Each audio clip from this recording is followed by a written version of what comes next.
I mean, yo, Diddy, you gave me the oosh-gosh, goosh-wash. We made love. We made love. Who you made love with? Diddy, Bow Wow, Busta Rhymes. Sick or not sick? Does it mean he's telling an untruth?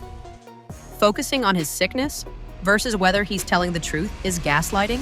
And we're about to connect every single dot. Let's rewind, not too far back, just far enough to when everything started making sense. Orlando Brown wasn't always the guy making viral allegations on camera. He was a kid, a talented kid. Disney had him on lock with not one, not two, but 3 major shows running simultaneously. He was everywhere. He was untouchable. He was valuable. That was before the industry decided he wasn't useful anymore. Fast forward past the arrests, the substance struggles, the homelessness, the barefoot street videos, all the chaos that people wrote off as just Orlando being crazy. Skip to 2024, and suddenly Orlando starts talking. Not whispers, not hints, full allegations, names, claims, specifics, and nobody took him seriously. Why? Because his credibility had already been destroyed. That's the thing about the industry that Orlando's now exposing. They don't just silence people, they discredit them first. But something shifted recently because the allegations stopped being abstract. They became legal documents. Here's where it gets real. Diddy, the same man Orlando's been talking about, just got hit with lawsuits from multiple accusers.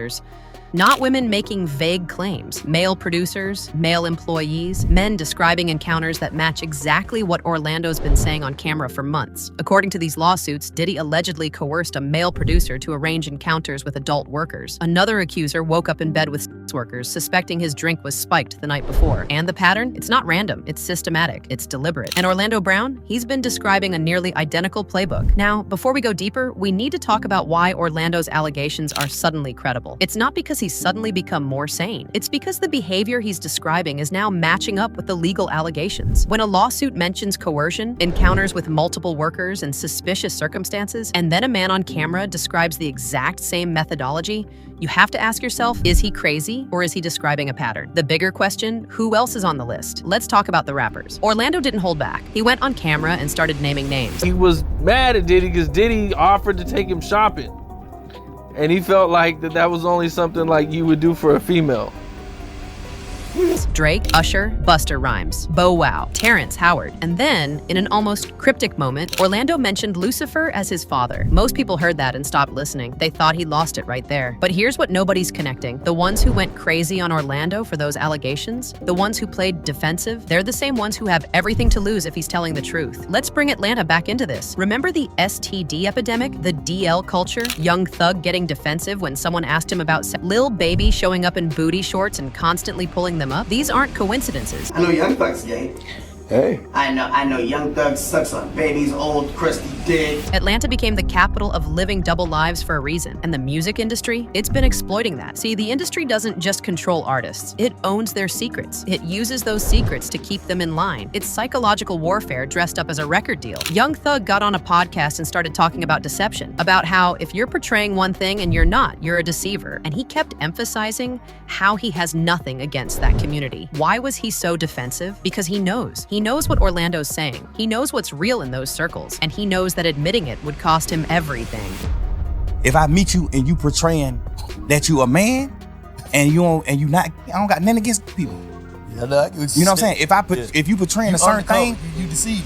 right? But Thug isn't the only one. Playboy Cardi, Soulja Boy, Ludacris, Lil Scrappy, all of them have had DL or bisexual rumors attached to them at various points. And while the internet treats these as jokes or gossip, the pattern underneath is dark. These are men allegedly trapped in the industry's system, unable to be honest about their lives because the machine won't allow it. And the machine is run by people like Diddy. Here's the thing about Diddy that people keep missing. He didn't just party with these artists. He allegedly invited them into specific situations. He allegedly pressured them. He allegedly coerced them. And most importantly, he documented it. That's what makes this different from past industry scandals. The lawsuits aren't just describing crimes. They're describing a pattern of evidence collection. A producer waking up with sex workers in his bed. The implication being clear. Someone put them there. Someone was recording. Someone was building leverage. I don't got nothing against people.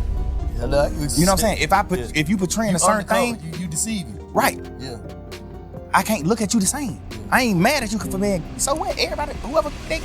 And now Orlando's claiming, loudly, repeatedly on camera, that he's seen evidence, that there are videos, that he knows exactly what happened and who was involved. The internet's been treating this like a joke because Orlando's credibility has been shattered. But what if that's exactly how the system wanted it? What if Orlando being seen as unstable is the perfect cover for him speaking the truth? Think about it. He's been making these allegations for over a year now. He's mentioned Diddy, Drake, Usher, multiple rappers, by name, on camera, in interviews. If he was completely making it up, Diddy's legal team could have buried him in lawsuits by now. Defamation claims would be flying, he'd be silenced. Instead, more lawsuits are coming against Diddy from actual accusers, describing the exact framework Orlando's been talking about.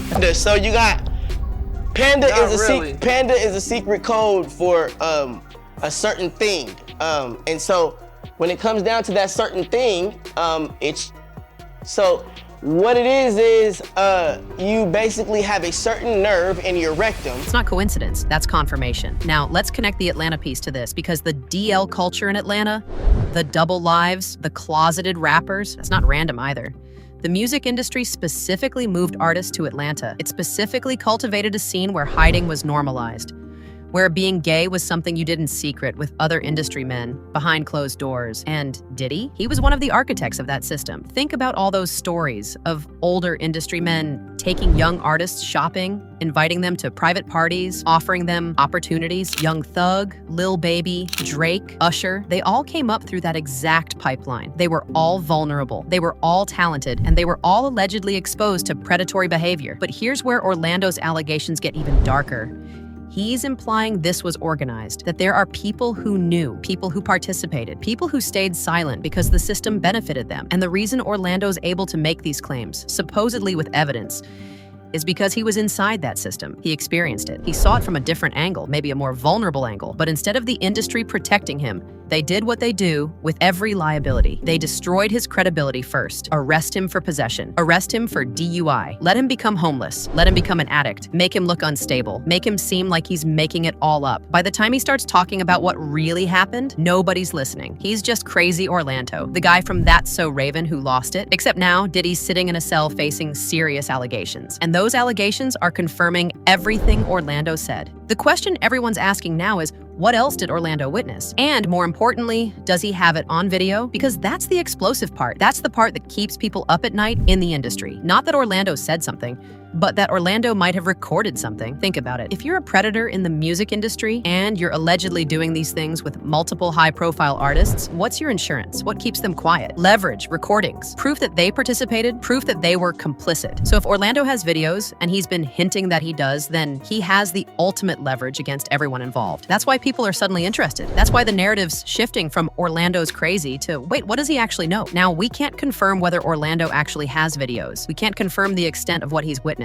But what we can confirm is that the framework he's been describing is being validated by real legal action against Diddy. When a lawsuit describes coercion, manipulation, and leveraging vulnerable men through sex encounters, and Orlando's been describing that exact same framework for months, you're not dealing with coincidence anymore. You're dealing with pattern. You're dealing with system. You're dealing with evidence. And the fact that nobody wanted to believe Orlando until the legal system started moving, that says everything about how the industry operates. They can destroy one person's credibility, but they can't stop lawsuit after lawsuit from coming forward with the same allegations. Let's zoom out for a second. Atlanta's STD epidemic, the DL culture, the young rappers allegedly living double lives, Diddy's alleged predatory behavior, Orlando's allegations, the lawsuits, it's all connected. It's a system that identifies vulnerable young talent, isolates them, exposes them to predatory behavior, documents it, and then uses that leverage to control their careers and their lives. And if they ever step out of line, the recordings are there, the evidence is there, the threat is implicit. That's what the industry has been doing. Not everywhere, not with everyone, but in pockets, in scenes, in places like Atlanta where the conditions are perfect for this kind of exploitation. Young men pressured to hide their sexuality,